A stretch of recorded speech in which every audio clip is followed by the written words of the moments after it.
the last few weeks. So I'm going to try to be, objective. I was very impressed with Xavier Worthy. Okay, well, remember last week you said he only catches passes down 20 points in the fourth quarter? But I was also very impressed with his ability to do that late in the game. Okay. But double-edged sword there. Yeah. Well, yeah. I mean, coming into the season, he had the big hype of running the fastest 40 in NFL draft history. Yeah. And really that was it. He wasn't a Heisman candidate. He wasn't He was a dog at Texas. Yeah. But let me get the phone real quick. All right. So, yeah, Xavier Worthy, I think he was a bright spot. Just like last year we have Rashee Rice. The only difference is we won a Super Bowl with him.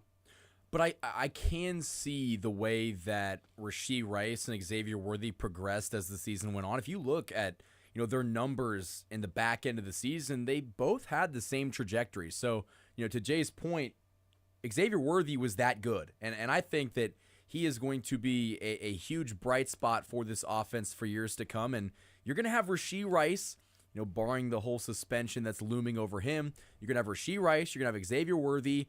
And Travis Kelce's going to be coming back for another year. We'll talk about that later on in the show. But Speculative. JJ wants to talk Chiefs? JJ wants to talk Chiefs. All right. Yes, sir. Hey, JJ, how's it going? What about the Chiefs you want to talk about, sir? Is it positive or negative? Positive. Okay. Positive. All right. What you got? We're gonna be pretty good next season. I feel like on offense and defense. We're gonna have Rashee Rice back hopefully, and him and Xavier Worthy. They're gonna be unstoppable next year. I have a feeling we're gonna get tackle and hopefully have better protection from Mahomes next year. And Veach we trust, and Andy we trust. I mean, we're still the Chiefs, and we're always gonna be in contention for Super Bowls with 1-5 under center. And I'm just excited to see what they're going to do this offseason and the draft. And I'm excited for Royals baseball too, baby. They're coming back with vengeance too. So appreciate it, and let's go. Great times being in Kansas City. Thanks, guys. Appreciate it. Yes, sir. Thank What a you, call. JJ. Yeah. way to kick off the show. Some positivity. We needed that. Yes, JJ. we did. Where were you the last couple weeks? Call in every show. Call in every show. Bring some of that positivity. I There can't you talk. But he interrupted my Xavier Worthy speech. Yeah, he did. But we needed that positivity because We did. in your positivity there was negativity there. Yes, last week I did say that he only showed up in the Super Bowl when nobody else was on the field. Yes, I did say that. But during the season, he really didn't. He showed up, and then he caught that one pass in the first game, and people were like, "This is our man." And then he kind of dropped off. But then every week he was getting better and better, and he earned Mahomes' trust really quickly, and I thought that was a good thing. Well, all right, let's look at history. You take out last year with Rashee Rice as a rookie. Andy Reid, receivers in Andy Reid's offense usually don't do anything rookie year. Right. It usually take a player 2 or 3 years to get into the offense.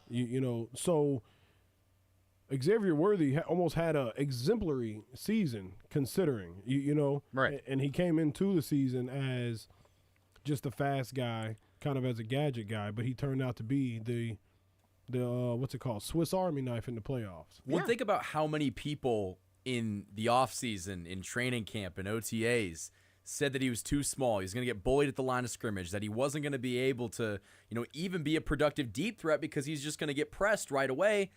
Those people are eating their words right now because he had a fantastic rookie season, and I would argue he had a better rookie season than Rashee Rice.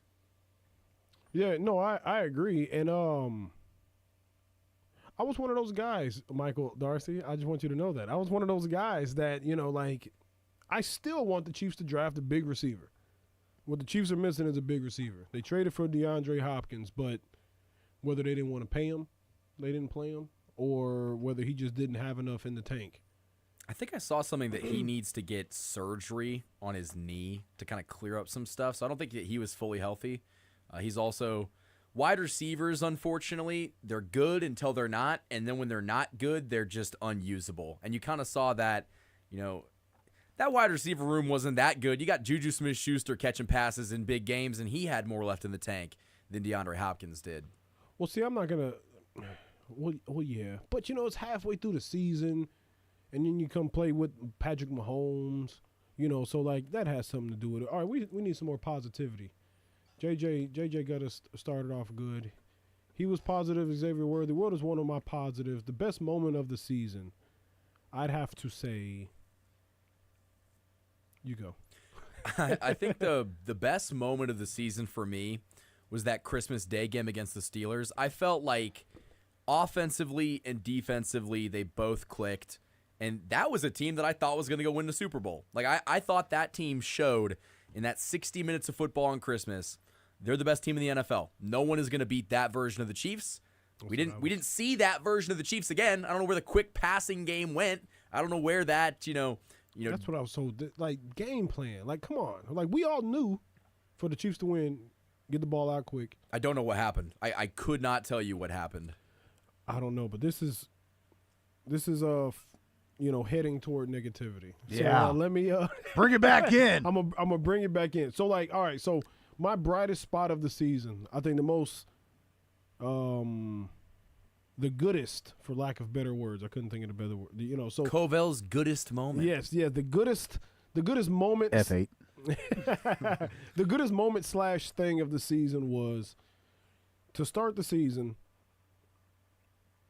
Rashee Rice got hurt. Left tackle got benched.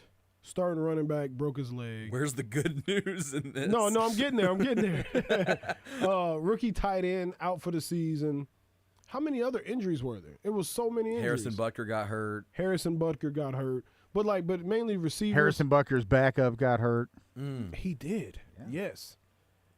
I remember he didn't take a job somewhere else to take a job here, and then he got hurt. He kicked a game-winning field goal and then got hurt on the play. I don't know where did he get hurt after kicking a game winner because he didn't play again. I think it was a hamstring or something like that. But the fact is, I see some positivity coming into this. Yes. Yeah. The positivity is we had all that adversity on offense, and the Chiefs were still winning. So Patrick Mahomes could still figure it out with backups and third stringers and things like that. So that's what made, going into next year, I don't have any concerns that, the Chiefs won't score points or stay in games because, all the games were close this year. But when it really came down to it, except for the Super Bowl, but when it really came down to it, Patrick made the right plays. So I think that is a positive that, we can feel good about moving forward. Is that a good enough positive? Yeah, I feel like we don't talk enough about how this team had the best record in the franchise's history. They went 15-2. That's a huge positive. Yeah. I think it just gets overshadowed by that loss, but that's a huge building block that you went 15-2. Could have gone 16-1 if you didn't rest everybody in week 18.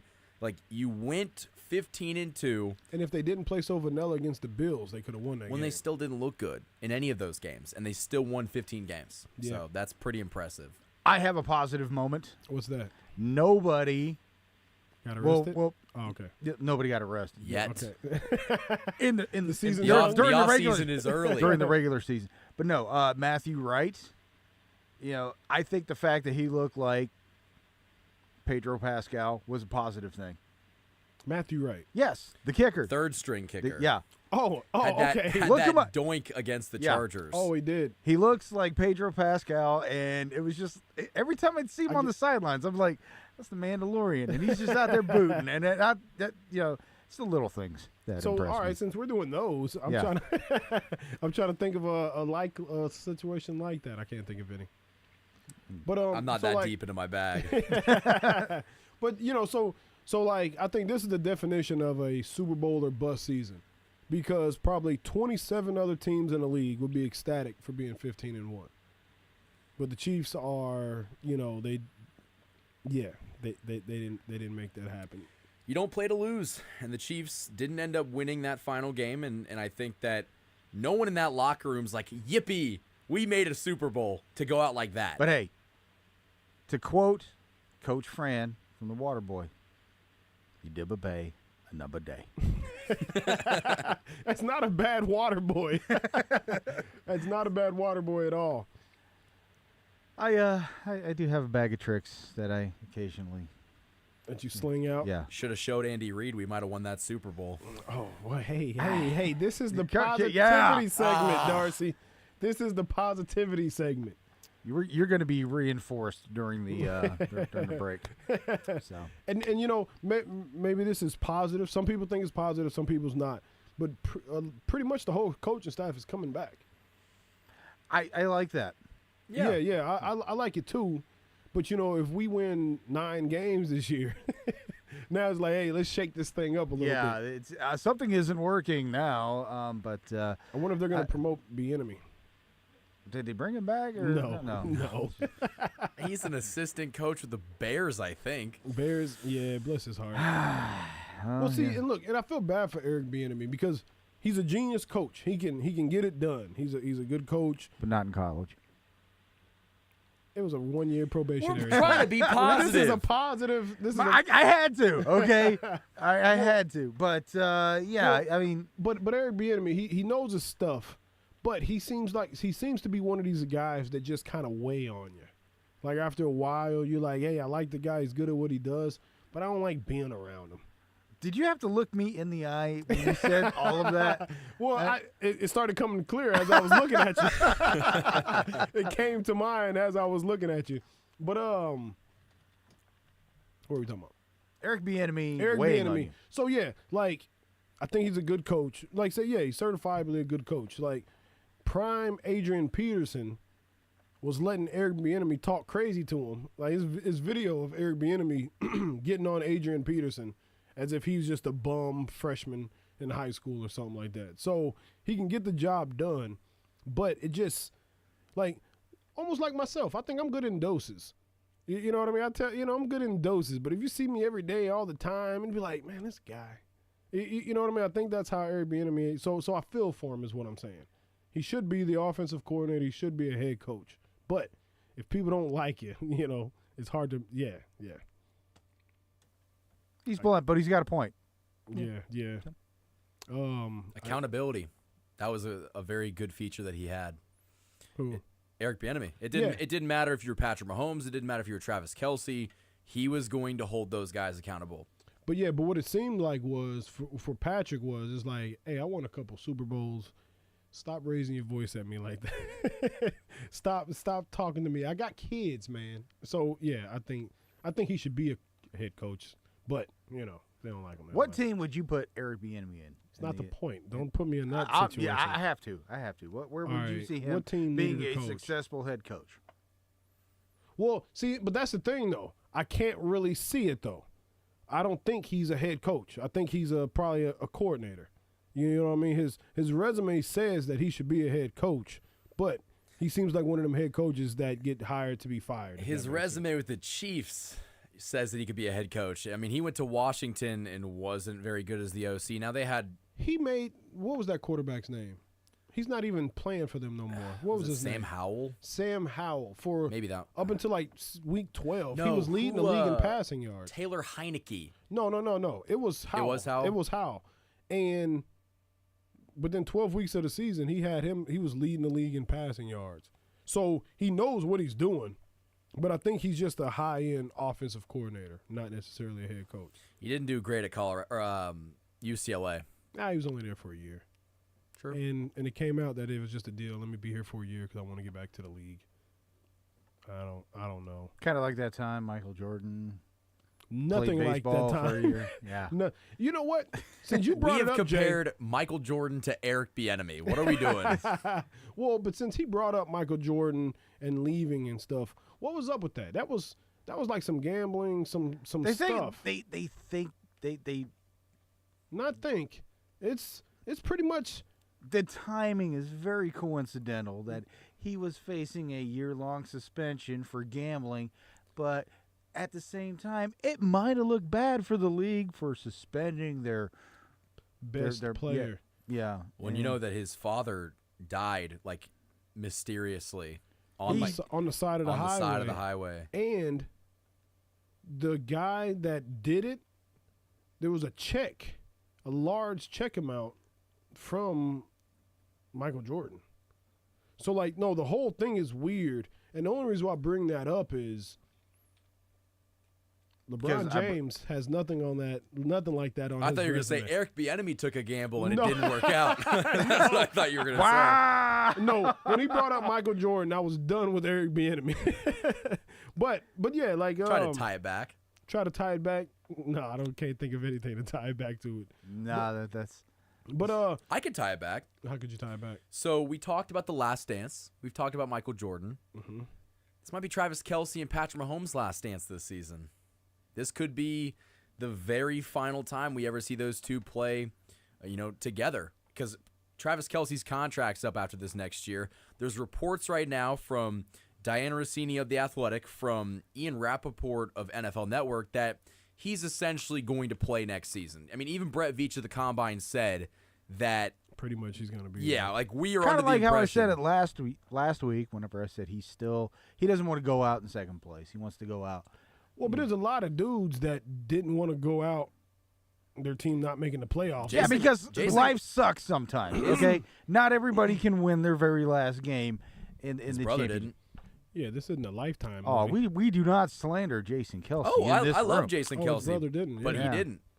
Yeah, and they got that New Heights money, man. They're not sensitive. Yeah, but if you want to have us on, man, I'd be on the Just podcast. don't spike my phone. How would you be on the Heights podcast? They have two little Yeah, squares. They'd have to add a square. yeah. I mean, Jason lives in Philadelphia because Dox him. yeah, because Dawson? No, I said dox him. Oh. Don't do that. they won't let him leave, so that's why he still lives in Philadelphia. Travis lives wherever he lives, but they webcast that thing, so they're in the same digital room at the same time. And Yeah. you don't think Will Ferrell was in Travis Kelce's living room, did you? No, Will Ferrell. He was on the podcast. So it Oh, was Bill Murray. I don't really watch the podcast, so I was just kind You of. should. Talking. It's good stuff. It's I'm wholesome. just bloviating here is what I'm doing. That's a Stephen A. word. Yeah. Yeah. You don't even know what it means. No, Stephen A. doesn't even know what it means. Oh no, I googled it after I heard him say it. So yeah, I know how to. I know the context of it and all that. But yeah, does he play this season? Yes. Do I think we get the best Travis Kelce we've seen? No, because I remember what life was like for me when I was 36, and it was painful then. I'm It's 30. painful now. I'm 35. You know, I took the elevator up today, man. I had a chiropractor's appointment yesterday, and that dude like racked me. Okay, everything cracked, everything snapped, everything popped. He twisted my neck, did all that stuff. I can't imagine getting that. He worked you over. It was a chiropractor and not a massage therapist. My chiropractor is former special forces. Okay, It's a fella. yeah. See, maybe I'm weird, man. Like when I get massages, I'd be like, No, oh, my massage therapist, she's okay, she's female. she's a lady. Okay, but my chiropractor is a former special forces operator. He might be heavy-handed. Yeah. So remember he does that neck thing, where he just kind of cracks your. Sometimes whenever he does that, I gotta act real calm because maybe he might think he's back in it and just snap my neck and. Well, see, that would be what I'd be worried Yeah. about. But Yeah. it's one of those things. But This going through- segment's off the rails. But go ahead. yes, but going through that, and I'm 48 years old, doing that 4 or 5 times a week at 36, that would drive me nuts. All right, I couldn't deal with that. But what makes it easier is like millions and stuff. Oh yeah, I'm pretty sure he's got the old waterbed filled up with The hyperbolic chambers and all the recoveries, like the red light, the leg sleeves to make. They've got so much technology to keep him, healthy. It's really just. and all I got was a mentally. medic yelling at me to take ibuprofen and change my socks. So, yeah, Why does- change your socks? it's a thing in the Army. Okay, You know, okay. Here, take some Motrin, change your socks. That sounds like some meathead stuff to do. Yeah. So. All right, what is there any more Xavier positive? Worthy's rookie season was exactly. fantastic. Pacheco coming back. That's a bright spot. Depends who you ask. I'm not asking you, D'Arcy. We're not. We. Yes. Those yak yards probably isn't a positive. Yeah, and if you was here last week, D'Arcy said our running backs are bums, and then I was like, and basically he was saying if Hilaire was here, they'd still be bums. Like, what else was you saying about? You think they should draft one in there? They need to draft one. Yeah, but yeah, you were saying that you were speaking crazily. Clyde Edwards-Hilaire was not good. You're not good at saying his name on the fly. He needs to pick a name. Clyde. Okay. I think Clyde was, for the most part, very underwhelming. And I don't think that's a hot take. I think most people would agree. Well, but if we would have got him in the third round. Yeah, whatever. Throw. But even then, like, you could look at guys like Lucas Niang. They drafted the tackle out of TCU. He sucked. He never cared about football. He opted out that COVID year when when they gave players the option. Apparently, he just didn't like football like that. So, he sucked. And it was one of those, like, y'all don't have to play if y'all don't want to. Yeah. And he's like, yeah, I'll opt out. Still get paid. Yeah. And the two players that opted out didn't play for the Chiefs again. It was Damian Williams and... Well, Niang played, but he was really bad when he did. Oh, he did come back. But it was never in, like, high leverage situations. It was... I think he might have played in a couple regular season games. But accidentally. Yeah, it was because someone else got hurt. Yeah. But yeah, no, I think they need to upgrade at the position, running back position. For sure. Yeah. So we're done with positivity in this segment, and when we come back, do you feel positive? No, because I can't wait to get into the negative portion of the season. Yeah, we're gonna get into the negative, the 2 or 3 biggest negatives of the season, and then we'll see if that showed its head in the Super Bowl. Yeah. Get me out of here, Jay. Yeah. All right.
It was all a dream. The Chiefs three-peated. I had a couple dreams like that because I was preparing for the parade and everything. But you are in the pocket with Covell Hudson Sports Radio 810 WHB. And if you missed last segment was the positivity because, the last few weeks we've been pretty negative. And, like last week I called Joe Tooney, Joe Small Arms Tooney. And I'm not proud of myself for it. It was not nice. It wasn't nice at all. So, so we got some positivity out. We got a good call from JJ. He brought some positivity. Jay, you tried. You tried. It was negativity just oozing out of it, but it was positive. It was positive, D'Arcy. What was I'm your just positivity? negative. Yeah, you I'm did. just negative. Yeah, you have negative eyebrows right now. Hooray. But now we're going to talk about one of the worst things of the season. What bugged me all season was what bugged me all season was it seemed like the Chiefs didn't have an identity on offense. They couldn't figure out that we're not just throwing it down the field. We're not a high-flying offense.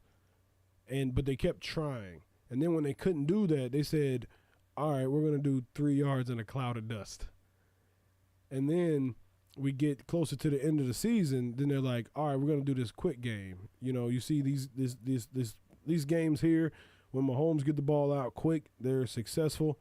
And then later in the season, to end the season, they were like, hey, we got Hollywood back.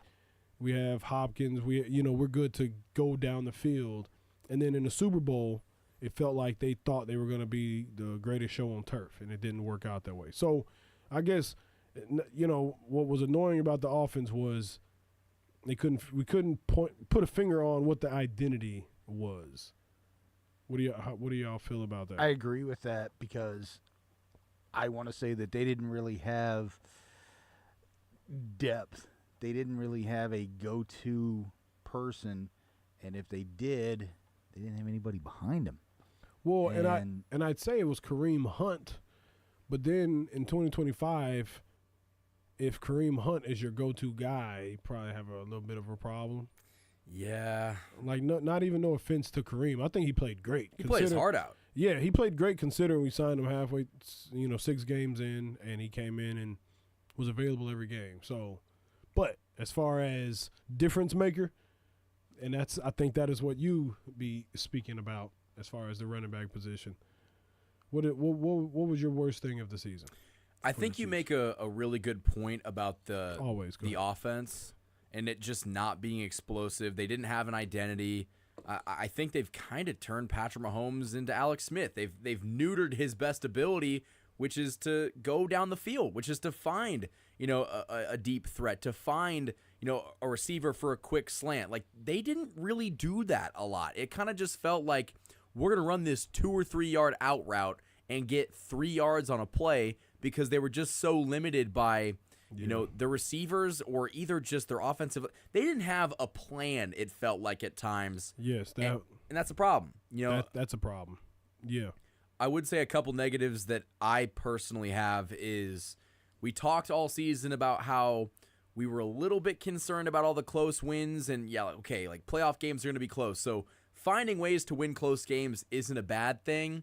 But when you get into dogfights with the Carolina Panthers and the Las Vegas Raiders, two of the worst teams in football, like what are you doing? And you could kind of tell after the Chiefs won that game in Carolina that the mindset wasn't, we just pulled off a great win. It almost seemed like when Spencer Schrader kicked that field goal that Patrick Mahomes was pissed. Like, it's just like, are you kidding me? We went to because it was an overtime? Yeah. We went to overtime with the Carolina Panthers. It took extra time to beat one of the worst teams in football. That's something that going forward they're going to have to fix because you can't get into all these close games because they did it this year and they were able to win most of them, but when they went up against a team that was just better than them, they got blown out. Well, but what I feel, so like last year, it wasn't too much different, and the Chiefs won the Super Bowl. So that's why I'm trying to was it, I don't know what, I can't put my finger on it. That's what's so weird about it because, last year, I remember last year in the Super Bowl, who did we play, 49ers? 49ers. Yeah, 49ers, we were here watching the game, and I was like, why does it have to be like this every week? Why does it have to be like this? But then we won, so then all offseason, I just feel good. You know what I mean? Then we go into the year, and all the games are close. And what I said all year was the Chiefs are just practicing. This is the preseason for the Chiefs. They're just saving stuff. They're just gearing up. Matter of fact, we had the conversation on your on Kansas City Sports Report. Well, and I was saying, they got bullets that they haven't even pulled out the holster yet. And in the Super Bowl, it looked like they forgot their bullets. And yeah, man, it's still sad. They brought a it. plastic knife to a gunfight. A plastic knife, a spork. Yeah. That's what they brought, a spork. Didn't even have the napkins in it. Didn't even. They didn't have no salt and pepper. It was a packet? used sport. A used spork. Did y'all ever play the breaky sport game in the cafeteria? No. Like you bent the top of it and then tried to break somebody. No, we did that with pencils. See, we did it with pencils and the sporks. Y'all didn't do that? No. Must be an No, I urban went. thing. I went to don't- high school in Jacksonville, Florida. We had to use our sporks for self-defense, just stabbing. Oh yeah. How far from Duval? Oh, it was in Duval. It was literally It was in Duval Duval. County Is Schools. Jacksonville the Wild West of the country? It's. I mean, it's. So that's where you're from? No. Oh, okay, I'm from okay. North Carolina, but in my sophomore year in high school, my mother decides we're gonna move to Florida, and I did not like that. I can see that. You know, because I don't want to consider myself like some country bunkin', but where I lived in North Carolina was peaceful. It was quiet. Nobody bothered you. You'll get bothered in It was Florida. great, you know. And Yeah. then Duval. no. You got to say it like the new coach, Duval. Duval. And he keeps trying it. He sounds like he's saying it, you know, out of a moving car. You know, Duval. He said, "Can you find that? Can you yeah. find that? Yeah. The way he says it is like there's a question mark behind it. Duval, like no, it sounds awful. But you think he's gonna do better than the other coach? The coach that just left? Who was that? Peterson? Doug Peterson, I don't know. Yeah. Maybe a future Kansas City Chief offensive coordinator. I don't know. I mean, it's not exactly a situation where most people thrive, but they did just fire their GM and hired some like 34-year-old kid. So I think they're trying. They're trying. Is Jennifer Lawrence Jennifer Lawrence. Is what's his name? I can almost guarantee that Jennifer Lawrence is not a part of the staff. For sure. What's his? Trevor Lawrence? Trevor Lawrence. Jesus. Well, he has hair like Jennifer I was Lawrence. going to say, they both got long hair. Yes. They both, he the both had the answer? same football talent if you looked at last year. Ooh, that is a low blow. That was mean. Yeah, that was. That Did you very- find it, Jay? I did. Yes. Let's hear it. Duval. Hey, you know what? When he wakes up in the morning, talks to his wife, looks in the mirror, he know he sound like that. Why would he try to pull that off? Why would he try to pull It's that like off? he didn't even do any research about the place that he just took the job. Yes. Who has ever said it like that? Nobody ever. Absolutely nobody. That was an introductory press conference. That was the first time that he spoke to the fan base that he is running. Yes. Duval. And you know what? That's what we're about to do now. Like I said, he sounded like he was passing by somebody in a car. Duval. Hey, so who's had the worst opening day press conferences to y'all memory? I want to say Bill Belichick, whenever he quit, the coach of the New York Jets, before he even, that one. I'll tell you what, kind of sticking with the theme of the Jacksonville Jaguars, Urban Meyer wasn't great. No, he wasn't. No, he was no, not. he wasn't. But I put Dan Campbell up there. Do y'all remember Dan Campbell? That's one of the worst? You don't remember that? You're talking about biting kneecaps. And you put that in the good Yes. category? Yes. Why? It's worked. Because he said we're gonna bite their kneecaps, and then we're gonna Who was bite the other writing kneecaps. Who was writing this guy's speech? Mike Tyson? We're gonna fight his kneecaps. We're gonna eat No his one hot. wrote his speech. Hey Jay, Yeah. I'm not trying to make you work too much. Can you get some biting kneecaps right now? Yeah, hold on. Who else had bad press conferences? Who'd you say? Urban Meyer was really bad. Urban Meyer. What did he say? What was his? Maybe he wasn't bad in the opening. His coaching tenure was really His bad. coaching tenure was awful. He was in a bar in the middle. A bunch of stuff happened. They lost, and everybody goes home. They ride together. You want your head coach to be like, with them or whatever. And then, he goes to the bar and goes and hangs out with the lady that's not his wife. Well, okay, so introductory press conferences, it's a little bit more difficult, but there's all-time great quotes and sound bites from post-game pressers of losing. they are what we thought they were, and we let them off the hook. And like there's a bunch of just. If you want to crown them, then crown their asses. Yes. Like no, that was the best. That was a good time. And that game, I remember watching that game. They should have beat them. I'm a man. I'm 40. I got Dan Campbell. Let's do some Dan Campbell. Let's do some Dan Campbell. Let's do some Dan Campbell. So this team's going to be built on, we're going to kick you in the teeth, all right? And when you punch us back, we're going to smile at you. And when you knock us down, we're going to get up. And on the way up, we're going to bite a kneecap off, all right? And we're going to stand up. And then it's going to take 2 more shots to knock us down, all right? And on the way up, we're going to take your other kneecap, and we're going to get up. And then it's going to take 3 shots to get us down. And when we do, we're going to take another hunk out of you. Before long, we're going to be the last one standing, all right? That's going to be the mentality. Where's that hunk coming from? That's what I'm. Come on now. I think that's great. If you were a player and are you kidding me? If you're a player, I think that's probably one of the more memorable press conferences. I am not walking through a wall for this guy, but he's like, bite his kneecap off. Oh, I would. Bro, I'm a football player. I am not a cannibal. Well, we are not doing this. Well, but the thing is, though, like, so look, I like to consider myself a wordsmith. You know what I mean? Like, I think I'm one of the believers of anything can be communicated. There's enough words on this planet to communicate whatever you're trying to say. And in that moment, the biggest moment of his life, he couldn't think of anything better than hunk out of you. You know what I mean? We're gonna take another hunk out of you. And, okay, so but what I have a problem with the kneecap thing, he said if you knock us down, on the way up, we're gonna bite a kneecap. And then we're gonna do something else, take a hunk out of you. And then on my way back up again, I'm gonna bite your other kneecap. Like you're not gonna have a kneecap when we're done with you. No kneecaps at all. It look like you're working back there, Jay. What you got? I am looking up the Winston Churchill "We will fight them on the beaches" speech just to compare that with Dan Campbell. Did Winston Churchill coach football? Hey, but you know was he drawing up the X's and O's on the gridiron? I just watched the Winston Churchill documentary, so I'm all for it. Yeah, he don't know ball. He don't know ball. We will fight in France. Hold on.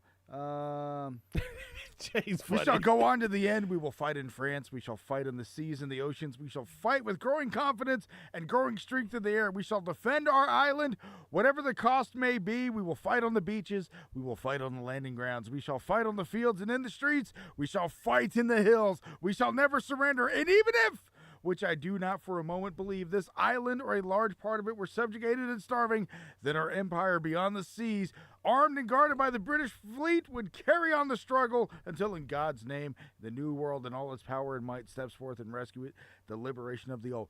That is something to get you fired up. I'm hearing ready to go. Dan Campbell saying, like, if you hit us, we're going to get up and bite your kneecap off. All right. If a football coach said that. If I am recently drafted onto the Lions, I am calling my agent, get me the hell out of here, okay? This dude's talking about biting off legs. All right, no. well, so like, all right, you went Winston Churchill. Yes. And the complete opposite of Dan Campbell would be Mike Tomlin. Mike Tomlin is beautiful with words. Would you agree with that? He's got a couple good moments. I can't think of what they were, but oh God. Let's pull up some Tomlin. Right, let me do that during the break. So I guess that's easier. Yeah. Do we need to take a break right now? We need to do we do. But I don't want to take it. Okay. We'll be back after this. When we come back, we will have some more audio of good and bad press conferences. Yes. And maybe a world leader or two. We're out of here.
We'll pull it up, because this is a lighthearted show. We're having a good time today. No Language permitting, there are some post-game interviews that have some interesting verbiage. No, I'll take the fine. I'm just playing.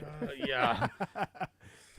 Hey, what was my Danny Green? I guess we can play that on AM. But all right, we got a few more minutes in this segment here. And how do we even get on that? What were we talking about? We were talking about Dan Campbell's. But what before Dan Campbell? Yeah, how do we get there? How do we get to Dan? Duval.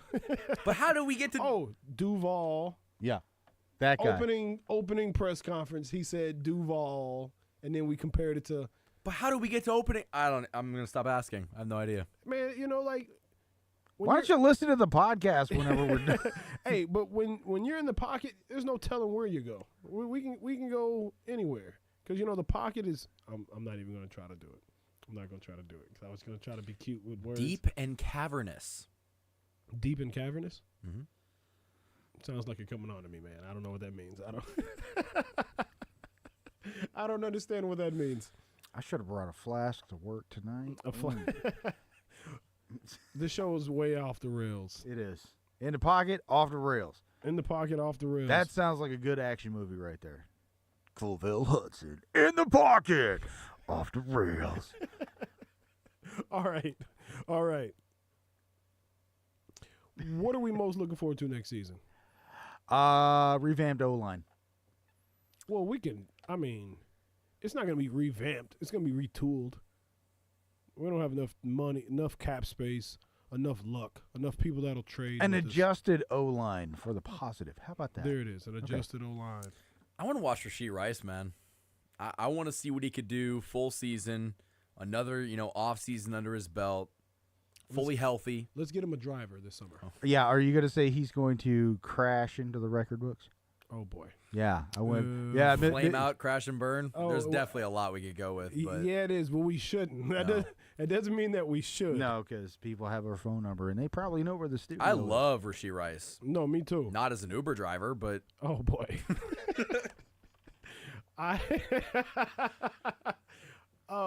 someone's getting suspended, and it's not me. You're the one that said it. That was the Rashee Rice dig.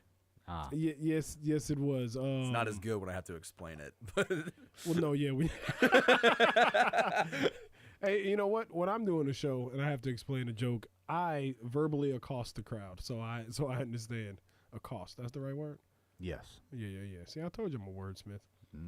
But you had to ask me what it meant, so you're kind of like you're the unsure wordsmith. Every wordsmith needs a steed, a loyal steed. What's a steed exactly? I think it's a horse, but what is going on here? Now I gotta Thank look God it up. we got break in 2 minutes. We do A have break. horse being ridden or available for riding. I wouldn't call Jay. I wouldn't call Jay a steed, and I wouldn't ride him. So that's for darn tootin'. That is for darn tootin' there. I appreciate that yeah, so much. Yeah, man. Don't worry. Don't mention it. Super excited to watch Rashee Rice play football next season. What am I excited about? I'd say I'm excited to see Wiley come back at tight end, but I'm not expecting him to be the new Travis Kelce.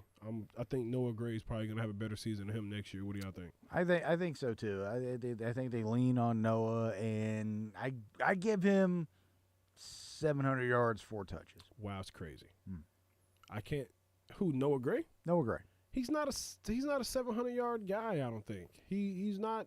When he's playing what, 10% of a game? I mean, yeah, but he almost no offense to Kelce, he almost plays like Kelce now. He can't go real deep and get open. He can't create space. He's not going to beat safeties consistently. But that is my goal for him to attain 700 yards, 4 touches. Oh, my goal is to have $1 million next week. That don't mean it's going to happen. Hey, you could hit the lottery. I don't play the lottery though. But you could find a ticket on the ground that says you won $1 million. 700's a little steep for me. If the over under was at like 500, because he had 437 last year with 40 receptions, he had 5 touchdowns. He had a really good season catching touchdowns. But what was that average though? It had to have been 8.8. Average per catch was 10.9. Well, I'll shut up. All right. Well, we got to go to break. So let's go to break, and we'll come back, and we'll figure something else to talk about. Okay. when we come back, we're gonna discuss top sports movies. I'm gonna say my top sports movies, and then we're gonna, I'm a crap on y'all sports movies if they're bad. We'll be back after this.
Pocket, Sports Radio 810 WHB. Covell, Hudson, I have Michael D'Arcy and Jay Powers.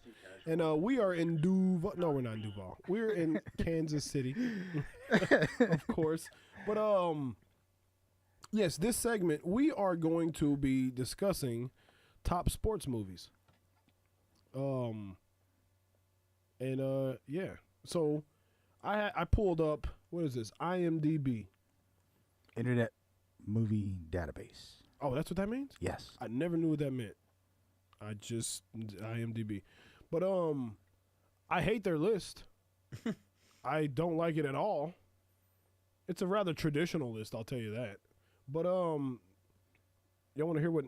Should I go with number 1 or start from 20? Go ahead. Top 10. All right, top 10. Mm-hmm. Number 10 is The Natural. I hated that movie. That movie's awful. Kevin Costner was unbelievable in that, and I'm not saying that in a positive way. He was just unbelievable. It was weird. Yeah, you're expecting me to see Kevin Costner throw a perfect game in his last game ever with that kind of physique. He was not Greg Maddux at all. No. And he's throwing 90 and 95 in the later innings. No. Yeah, no, that's Not well, not and it was a boring movie too. You haven't seen The Natural? Nope. Sounds boring. Yeah, no, yeah. It has number 9 as The Blind Side. And it's an entertaining movie when you watch it and if you stay surface level. But if you dig in and think a little bit more, you're like, I enjoy the movie. None of it happened like that. None of it happened like that. That's kind of the issue. Like she taught him to play football. Yeah, no. No, he was already good, and like he had one pair of pants or it was. It's kind of offensive, in my opinion. And, it's a wild one. Very much so, savior complex, and it's like, listen, he wasn't in a great situation, but like the dude could play ball. Like, yes, that was never a. Yeah, we don't need no saving. Well, it's better than when the teacher comes in and saves the urban neighborhood. What's like the stereotypical movie about that? Because there's one that. Oh, what was it? It was a school movie. Coach Carter. No. It was Remember the Titans. No, when a I'm trying to when a teacher of a different race comes in and into an environment of a different race, and then they like save them and teach them how to be good, and then they're Millie rocking together. You know what I mean? Then they start. I don't know why that got me. Teaching her how to crip walk and stuff. And like, no, we don't need all that, man. We don't need 50 movies like that. I don't think. Yeah, I don't think that just happens. Millie rocking in harmony. Millie rocking in harmony. Yeah, I don't like it. And you know what? This list stinks. I don't even want to do Bull Durham. I don't even know what that movie is. Bull Durham was a very good movie. It was enjoyable. Was it based on fact? The only thing that it was based on fact was there's an actual Durham Bulls baseball team. Yuck. But a fan who has an affair with one minor league player A fan who has an affair with one minor league baseball player each season meets an up-and-coming pitcher and experience boring. And who's having an affair with a minor league baseball player? That's what I was gonna say Susan too. Sarandon. And the ironic thing is I bashed this guy's movie at number 10. Another Kevin Costner flick. Kevin Costner's in that? Yeah. Well, you know what? Kevin Costner is great, but he's almost The like Postman Eric with like Bieniemy. a word. You said what? The Postman or with like a word. That's a bad movie. Yeah. I'll say another Kevin Costner movie that like I'm not a huge fan of. I know there's a giant portion of Waterworld. No, Okay. I was gonna say Field of Dreams. That's Awful. That's a movie that like, in terms of pure baseball movies, doesn't move me. No, I don't know who it's for. If you build it, it will come. They will Is come. it for baseball What are we fans talking about? or fans of the supernatural? I don't know. No, it's awful. No, I agree with you. Sports movies, they need to knock it off. Cinderella Man. That is a fantastic movie. That's a boxing movie. I love that one. Hold up, is that the one? No, that's $1 Million Baby, which is That's the not a worst bad movie one. ever. That's an awful movie. Really? You got to sit there and watch this lady. This fighter deteriorate the whole movie. Like halfway through Yeah. I mean, it's not an uplifting. Well, I mean, there's uplifting parts in it, but no, the person he was never able to. What was the redeeming quality? I don't remember. Cinderella Man though is fantastic. Yeah. Have you seen that one? No, I haven't seen that. It's really good. It's like a fighter during the I have seen that Depression. It's Russell Crowe, right? Yeah. Yeah, that's a good one. Yeah. Renee Zellweger. The Fighter. That's a No. That's like not even. I don't think sports movies and The Fighter in the same. That's more of like a drama. That's not like. No, I agree. 5 is $1 Million Baby. We just spoke about that. So I'm gonna go back to Not 5 at all. No, but like 75% through the movie. I remember I checked to see how much longer. And I'm like, oh, it's not gonna get better.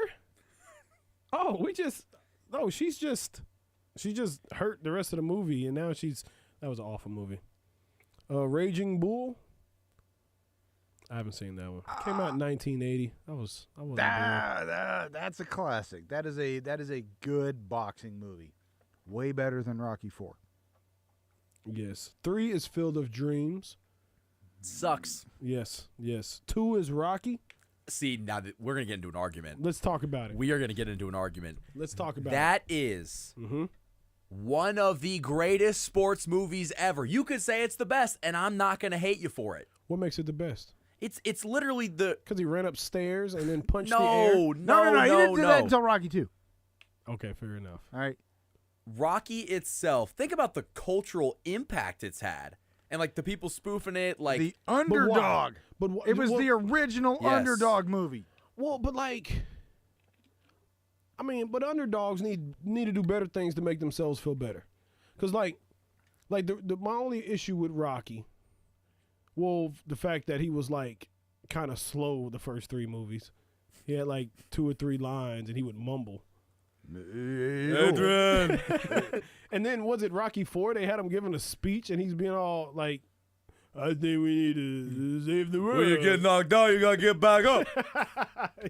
Yes, but okay, Rocky. I think it's awful because I never like a situation where you can be a bum or somebody off the street and then go fight in a championship. Go do the best of the best. Like even the Creed. Like what, he was just some dude and now he's fighting for the undisputed boxing championship. That's not how life works. So like the suspension of disbelief doesn't work for me. I am going to counter that with look at all of the tomato cans that Floyd Mayweather fought in the end of his career so he could hit that 50-0 undefeated champion mark. But he really did it.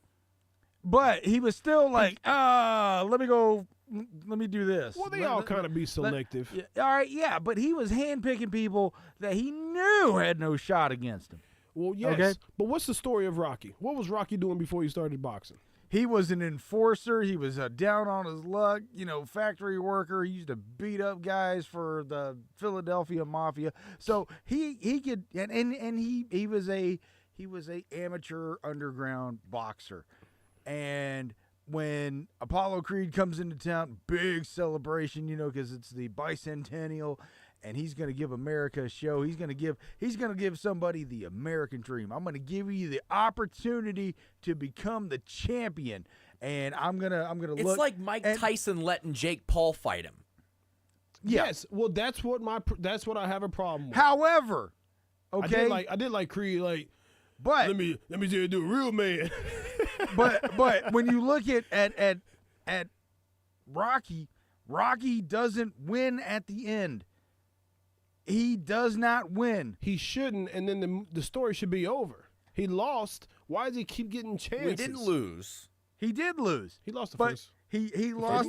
He lost it in a decision. Yeah, he went the distance. Yeah, he went the distance with the champ, and he earned Carl Weathers' respect, which is not hard to do after you've been shot at by aliens in the jungle. Now. Oh, okay. Different multiverse. Predator. No, I know. Yeah, the movie. Right, Yeah. But the whole premise of Rocky Awful movie too. Go ahead. What are you, nuts? Awful. Are you nuts?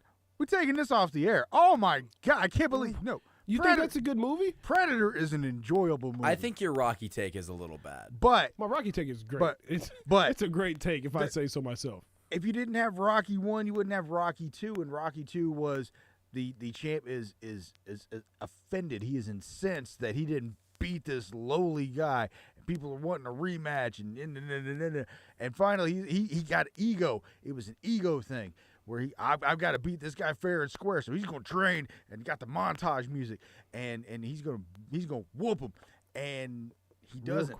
Real quick, this is off topic, but it's on topic. Mm-hmm. Can you find Creed talking to Rocky's wife? Of course. Hey, woman. Of course. Hey, let me show you a real man. That's my favorite part of the whole, franchise. Hey, woman. But, so that means you like Creed. The newer, I'm not a huge fan of the newer. They're entertaining. Creed movies. But he has no business being in these arenas. Because, like, it gives, like, there's boxers that have been fighting for 8 years looking for their shot. And then you have Creed, the bastard son of Creed. Like, what was the storyline? That was his son, but he didn't know. No, I think he was his son and he died. He did die. I'm not trying to spoil the movie for everyone that hasn't seen it, but if you haven't seen it now, that's your problem. But no, he was he was married and he had a baby with somebody else, I believe. I'm out kicking my coverage here. I have no idea. Well, you can't defend it if you haven't seen it. I know. I think it's. Oh, I've seen it. What did I walk back into? I've not seen it in a while. What were we talking about?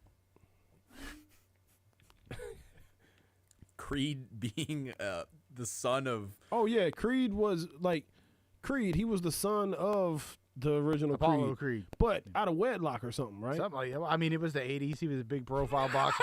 It happened a lot. Give it an excuse on the '80s. The '80s was a wild time. Listen here, since you're a man. Oh, start that over. Hold on. Maybe you like to see a real man.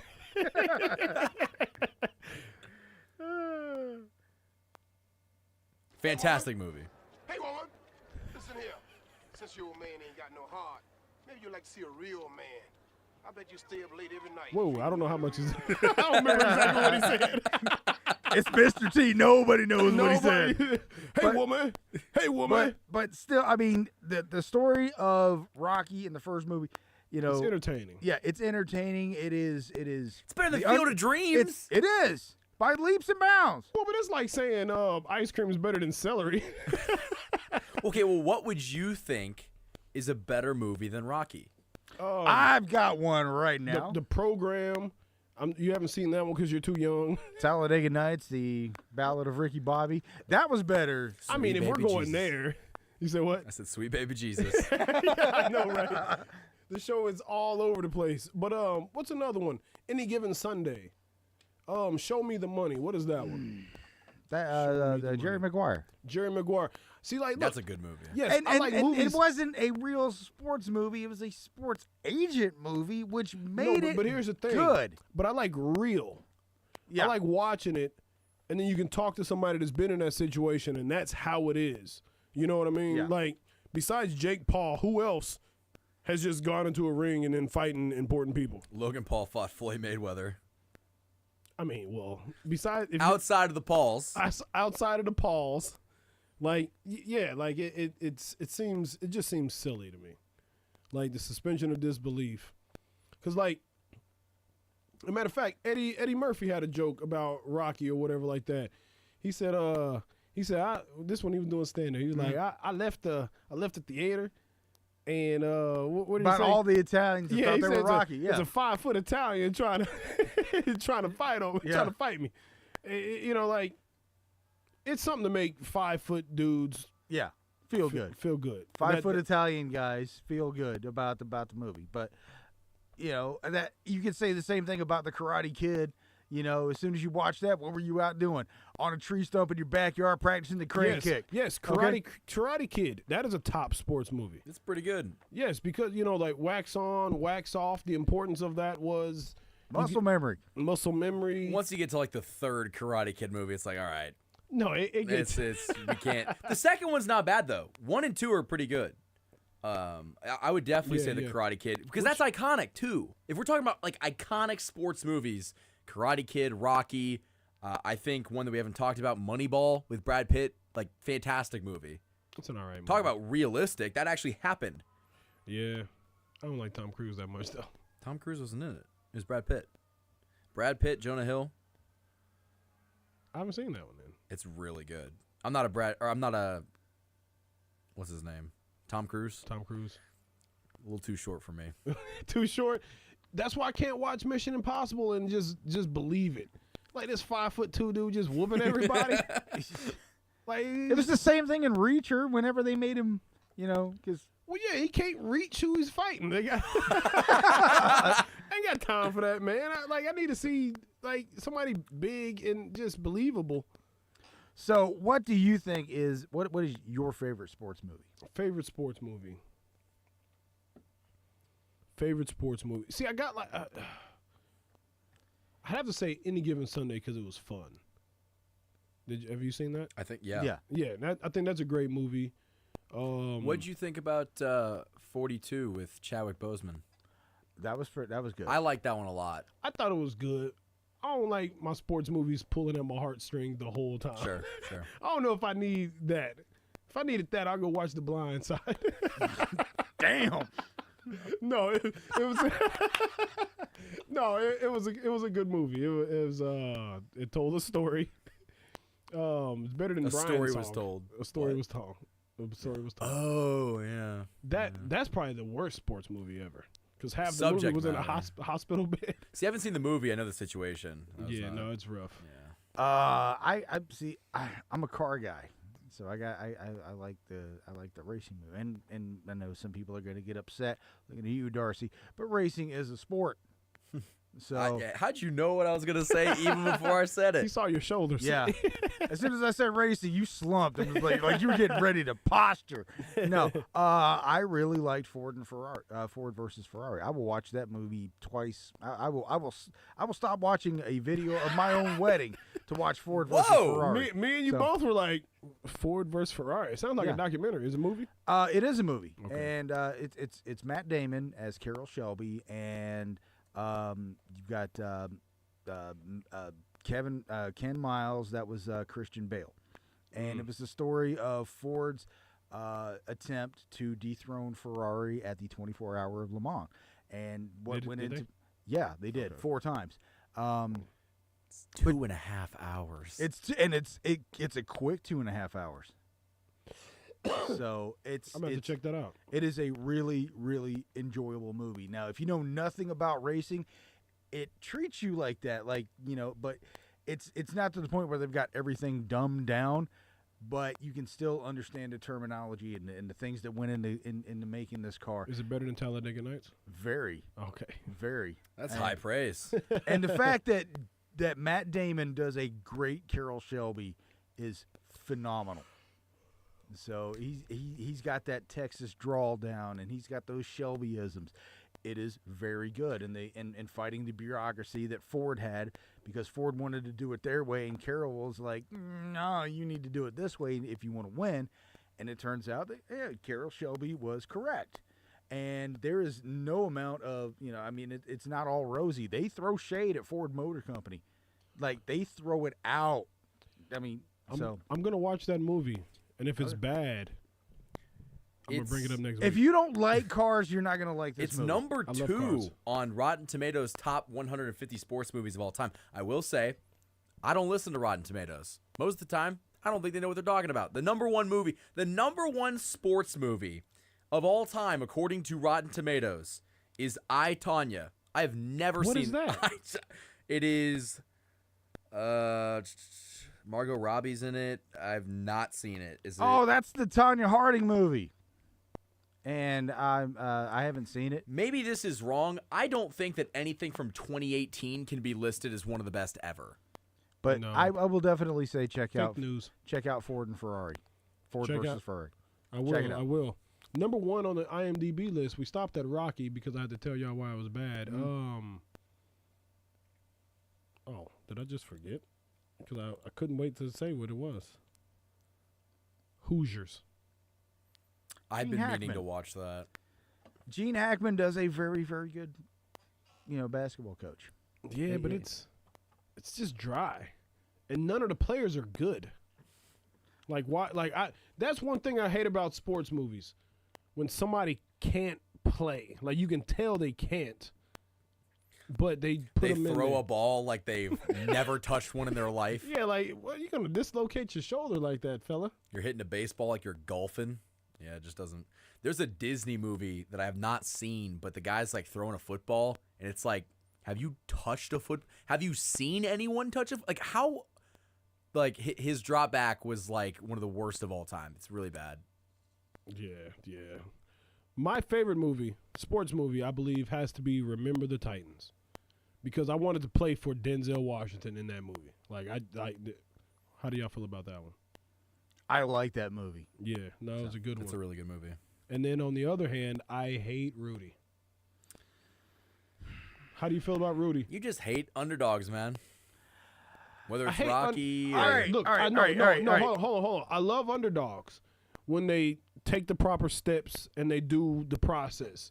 But if you're an underdog and then you get like some special bam, now you're here, I don't like that. The thing with Rudy was, if you watch the movie and know nothing about it, it's a good movie.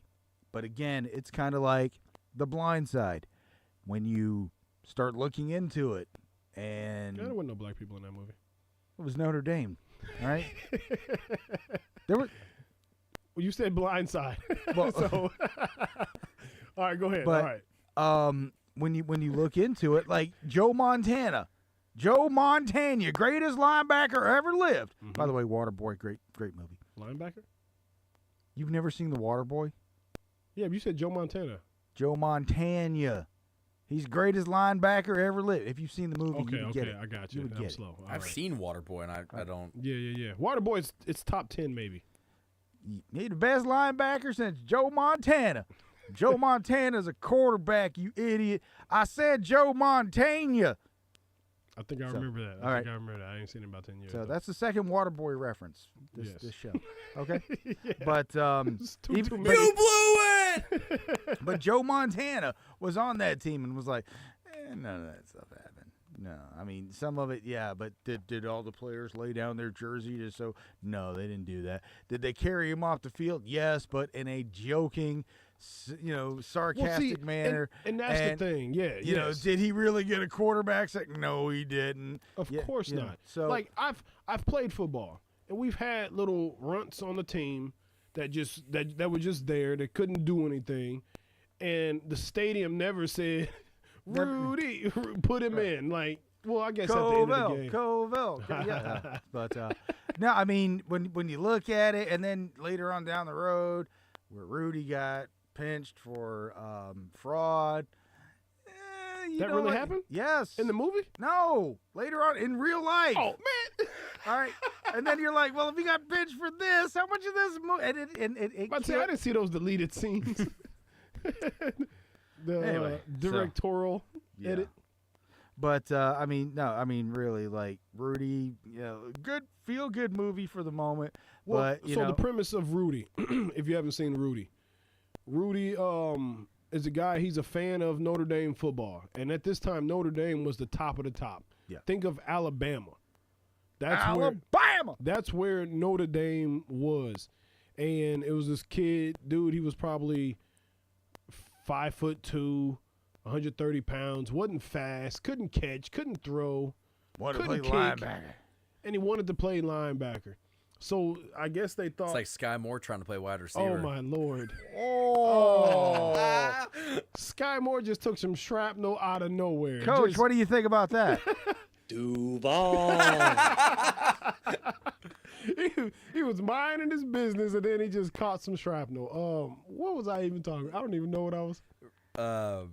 Rudy couldn't do anything. Okay, yes.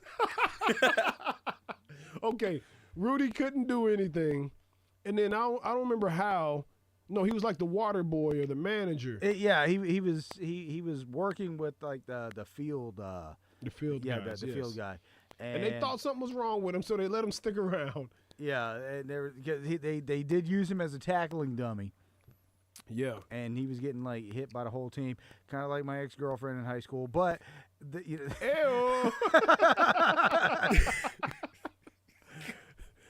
When we gotta go to break? That took a real step very let's go to break right That now, did shall go we? way over that. Let's go to break right now. Well, Think let me this one over. finish this.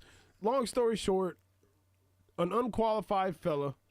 I don't even think his grades were that good. He got on just barely for a scholarship. Just barely for a scholarship. Sounds like such a loser. It was. That's the thing. I'm like watching. I'm like, I don't want to aspire to be him. And people just giving you stuff and like not. It seems awful. It was awful, and it was a very bad movie, and it should be stricken from the record. Yes, it should. Yes, it should. Next to Rocky. All right, we'll be back after this. We're gonna talk about more stuff. We'll be Gotta back. get back up. And bite their kneecaps off. Hey, woman. Duval.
About movies, Rocky, Sky Moore negatively for D'Arcy, but We've got the same stat line if you want to look at it. Oh, He's boy. got two more. He's got two more targets than I do. We got the same stat line. two more. He didn't have a catch all year. He did not. He had a catch. No, he didn't. Did he have a catch that it was a penalty and the play didn't count? He had a catch. No. You can't convince me that he had no. He didn't have a catch. Targeted twice, no catch. I had a better stat line than him. I caught one on the sidelines. Jay Powers will be number 3 wide receiver next season. Do not the draft Legion me of on. Zoom. Hey, You anybody? can hear the grinding of my bone-on-bone knees from 50 yards away. Anybody seen Seabiscuit? Never seen Seabiscuit. Mm-hmm. Yeah, I probably had Seabiscuit because I did That's have a- hot dogs the other day. Toby Maguire. What? What is that good? What? Seabiscuit, is it good? That's all right. Is that a horse movie? It's kind of hard for me to get into like horse racing. It's a good story. Yeah. Y'all ride horses? Not in a while, no. My calf days are behind me. I don't do that anymore. I've never sat on a steed. You should sit on a horse. You should ride a horse. It's a weird way to say it, but no, you should. It's a very weird. You're not really selling me on this idea right now. Oh, you could be galloping down the road, and if it's too fast, you can scream out something like Duval. What? You got the slow-mo version of it now?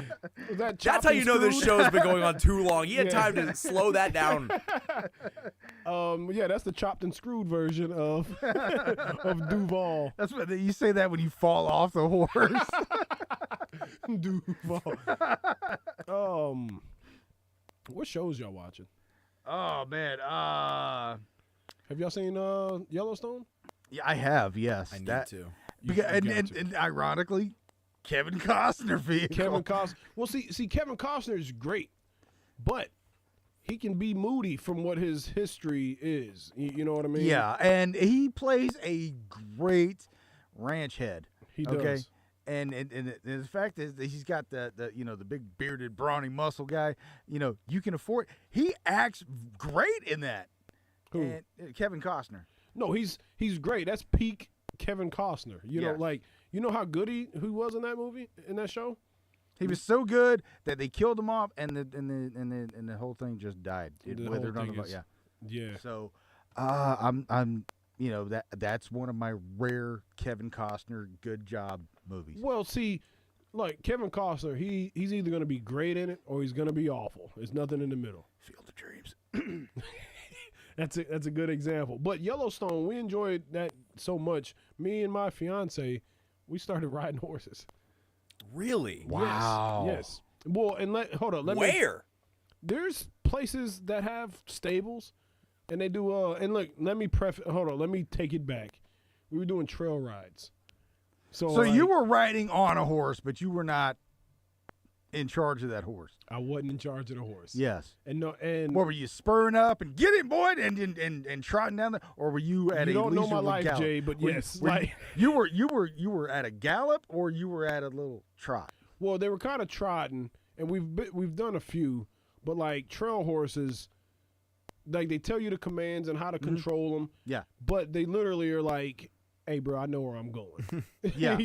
Okay, but wait until you get on a horse and you think you can spur that thing, and as soon as that thing takes off and you start tilting one way or another, and that come to Jesus moment is happening before your eyes, yes, you are Duval in slow motion off of the side of that horse.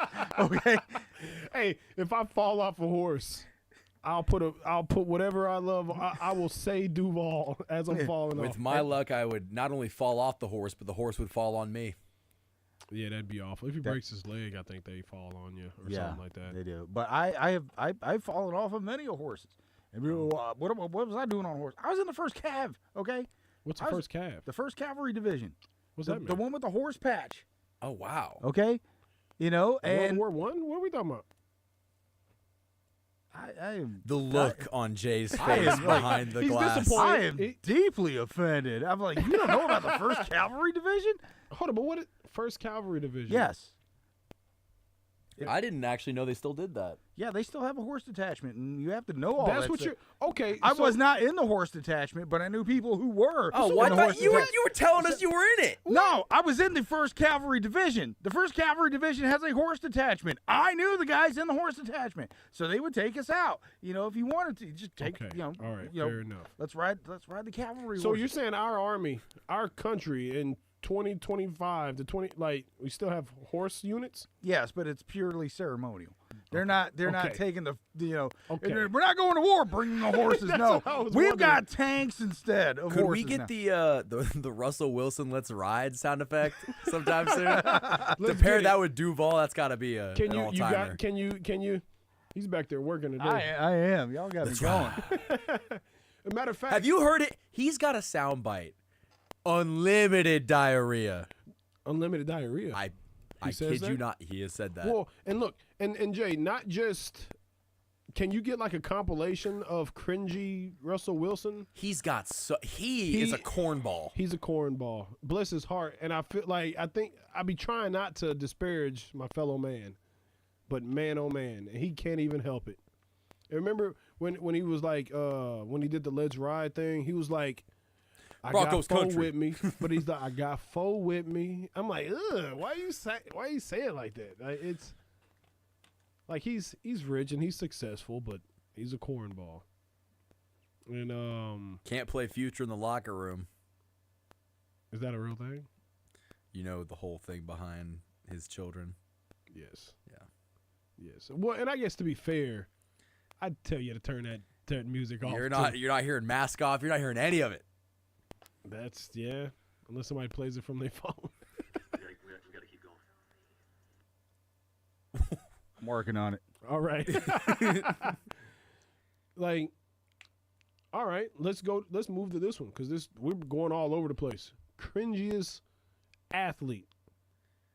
Ooh. Oh, I got it. Jason Tatum. Jason Tatum is the corniest athlete. Maybe I would argue active. He's bad. He's really bad. He is. He's like the J. Cole of basketball. We did it. Really? Yes. What? he tried to have his Kevin Garnett moment, and he's just corny. Well, but people always questioning him. Because he says stuff like that. Yeah. Well, the other day they asked him. I forgot who the reporter was. She said, "Who would you say is the best player in the league?" He said, myself."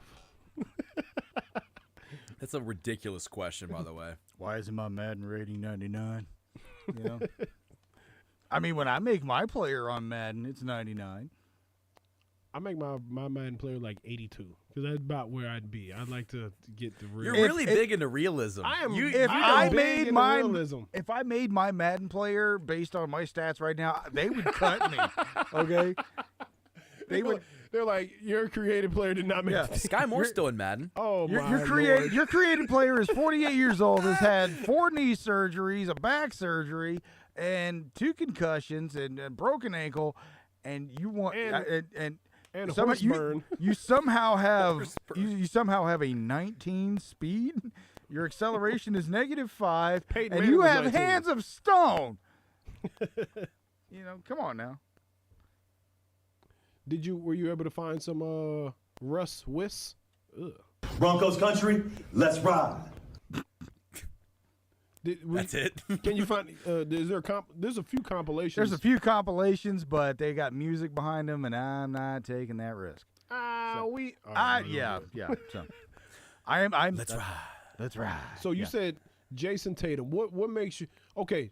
That after he won, it was kind of awful. He texted Kobe Bryant saying, "I got you today," What you mean? and like made he. So he this was a didn't. couple years ago when they were in the finals for the first time. He texted Kobe because he had Kobe's number. I'm sure Kobe did not like the fact that he gave out his number, but Jason Tatum texted him and was like, "I got you today." He, in fact, did not have him today. They lost that series. They lost that series? Yes, they did. They lost to the Warriors. But I don't know, man. He's a corny guy. I'm sure you could find some Jason Tatum quotes out there that probably. Well, but they're not just demonstrably awful. People still like him, but Russell Wilson, people are like, "I'll pay you $100 million to not be here anymore." Well, Russell I Wilson. wish I had that kind of lack of talent. Russell Wilson was saying, "Let's ride," and throwing 4 interceptions a game. They didn't want him to ride in Denver anymore. So, but my cringiest athlete. This is going to start something with somebody in this room. It's probably me. No, because you're not an athlete. What? I gotta go with Jake Paul. Why would that? What? No. Okay, maybe this did get under me. What does that have to do with me? You're a YouTuber. You're in the same Yeah. community. Yeah, Man. I am dissing your boy right now. He is not my boy. It's not your boy. No. It's not But your boy. yeah, I don't like him because again he started out, his boxing career fighting not boxers. Okay, that would be like me saying I'm a hockey player and not playing hockey. He's still fighting plumbers. Yeah, and the first time he fights an actual boxer with skill, what happened? Got his ass whooped. Who did beat him? Who was it? Tommy Fury. Oh, he did. Tommy yeah. Fury took him to the woodshed. Yeah. And what did he do? He bounced that back with a couple of more tomato cans and then lined up a fight with a 58-year-old man. Who almost died on a plane. Yeah. So, Yeah. I mean, I was when very you- angry watching that. I was like, you better not hit Mike.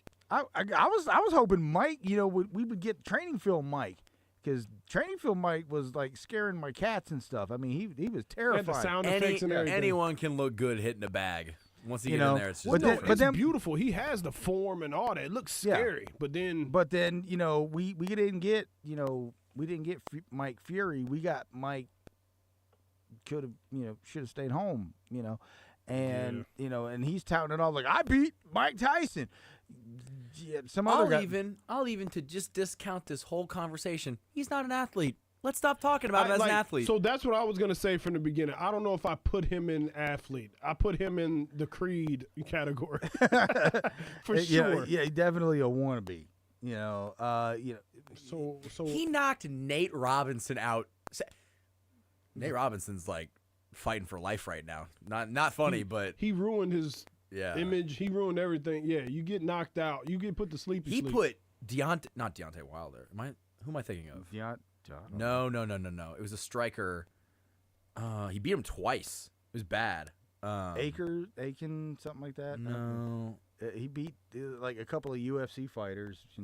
Knocked him out and thought he was I did a thing. But yeah. I don't know who he fought. So like, we're gonna maybe next show. I don't know. I want to go into the cringiest players ever. I want to push back Tyron against Woodley. Tyron. Oh yeah, Woodley. when I think Fear in the boxing ring, I think Tyron. No. Jake Paul beat him pretty bad. I think I remember that one. Oh, the running Knocked back. him out cold. What? I thought that was Nate Robinson. No. Nate Robinson played in the NBA. Tyron Woodley was like a elite UFC striker.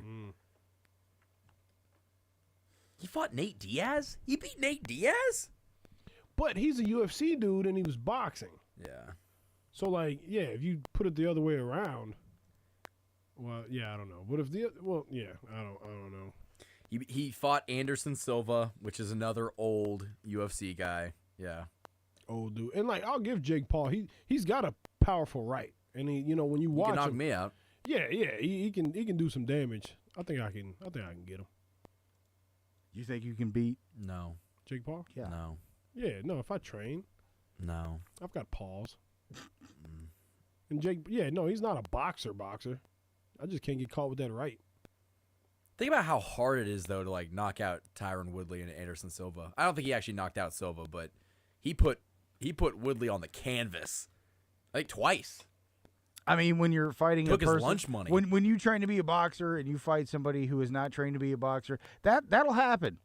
Yeah. That'll happen. Yeah, but he's saying that he could beat him.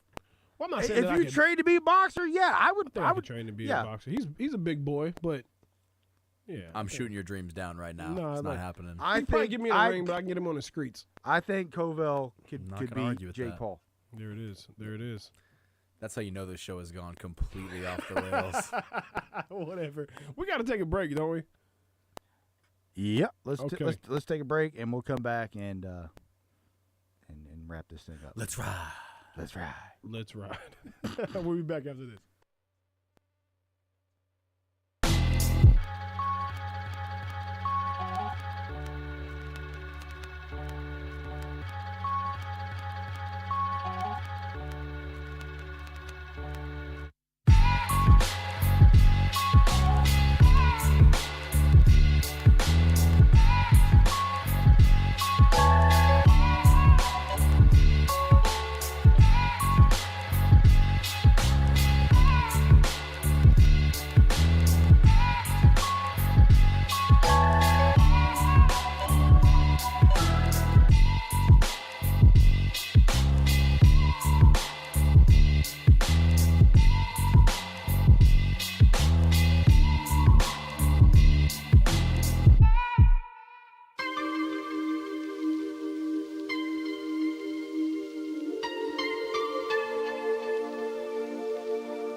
that song in about 25 years. I think. cared about it.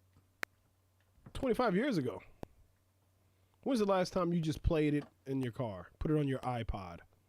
Honestly, about 3 weeks ago. Well, that speaks crazy. Speaks to your, something about your inner self, I think. But all right. We're not a connoisseur. We're gonna close the show. We're gonna close this wild show on let's discuss the most hated athlete.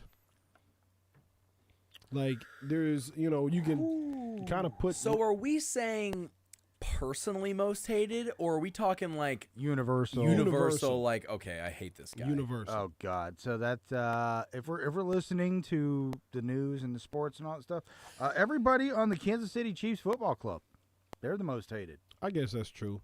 So. And Patrick Mahomes is hated a lot. But to be fair, I've said it for the last few years.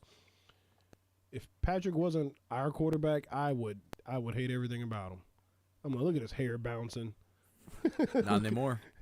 No, not anymore. Yeah, he's got the military cut now. But Patrick, he's one of the most hated. LeBron is hated. Like people don't like greatness. No. See, I can think of some athletes that aren't great. Well, that's mean. That aren't what you say. Like people don't hate on them because they're great. People hate on them because they're either dirty or guys like Christian Laettner. Draymond Green, Grayson Allen is one that comes to my mind. Like, people hate Grayson Allen. I'm not a huge fan of him either. Even when he was at Duke, he was bad at Duke.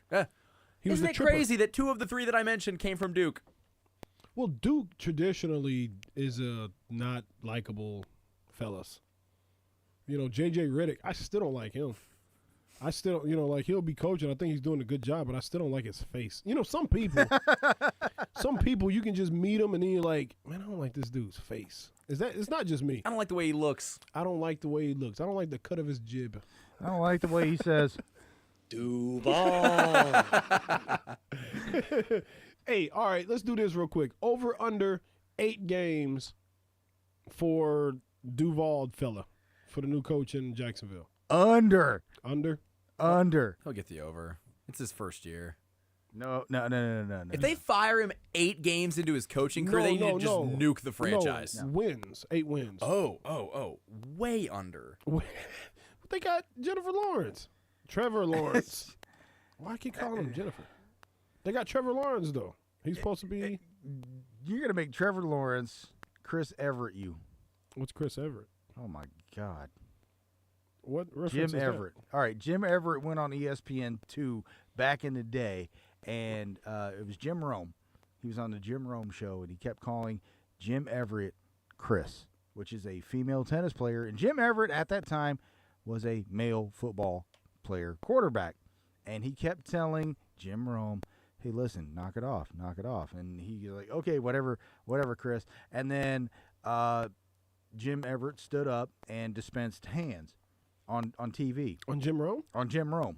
He hit Jim Rome? Yes. I'm going to have to watch that after the show. Can we hear the audio? I want to hear it tussle. I got you. Hold on. Because he was calling him the wrong name. Yep. That's how you got to make it in this business. I'm going to start people calling have people been the wrong name. hurt for a lot less. That's true. What were we talking about? What? I don't think that Aaron Hernandez was very likable. No, it's a few people that. Good Lord. It's a few people that probably don't like him. Never would say it to his face. I wouldn't. No, yeah, like even he's not here anymore, and I won't say too much about him. Nope. I don't want that on me. No, not at all. We're just kind of coasting here and just waiting. I'm trying to think more athletes that are universally hated. Dwight Howard is high. Universally, though? Well, because, he was supposed to, when you get sent to L.A., like, if Luka is not good in L.A., he's going to be hated. So Dwight Howard came there to play with Kobe and save the Lakers, and then he was dancing, and he never took it serious. And so, he's in, Taiwan right now. I don't know where. Dwight Howard's... His career is wild. His life life is wild. His life is, in fact, his life is wild indeed, as well. Michael Vick, he's hated for... I won't say it. for a specific reason. Yeah. And it's not one. Never mind. I'm not even. Should I? I definitely I don't know.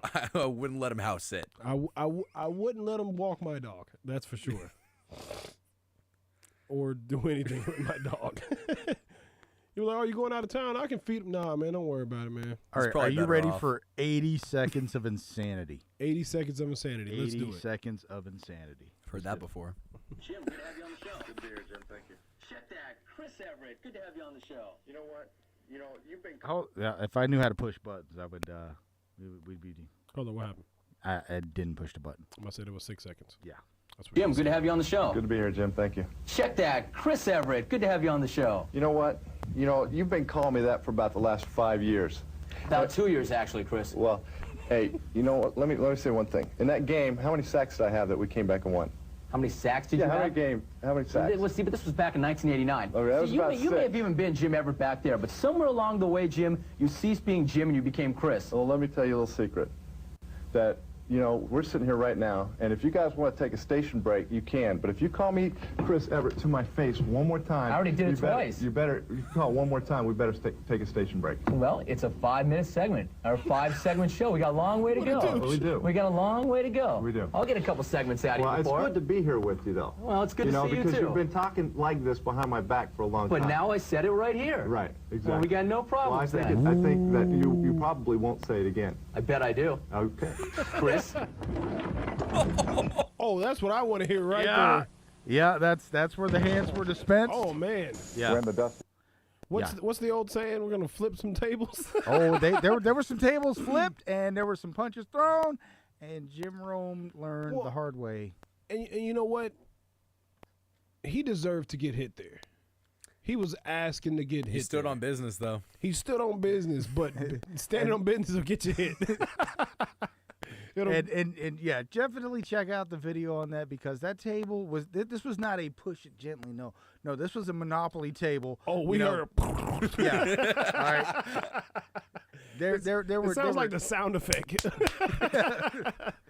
And I did not mute that. That was from the station, because apparently there were some obscenities and some profanities. I'm and sure some things were said. declarations of Somebody, I'm not watching my one. Good sir. Engage me in fisticuffs, ruffian! Unhand me. Oh man, this show was wild. It was. Yeah, it's good stuff. Yes. But that was that's what happens when you. I would not like. You know what? We all. Never mind. I think Jim Rome's a partner. I think we're partnered with him somehow. Are y'all fans of Jim Rome? He's great. Yeah, he's great. I don't like all the extra stuff. Like it seems crazy. And he's still does it, and it's successful. But I can't watch it without him like. And now you're not gonna be able to watch it. Well, yeah. Like, you can't. If somebody was to call me, I guess you can't. Call me a girl's name and then Now, see, when I first met you, and it was, paid off, I put you on my phone as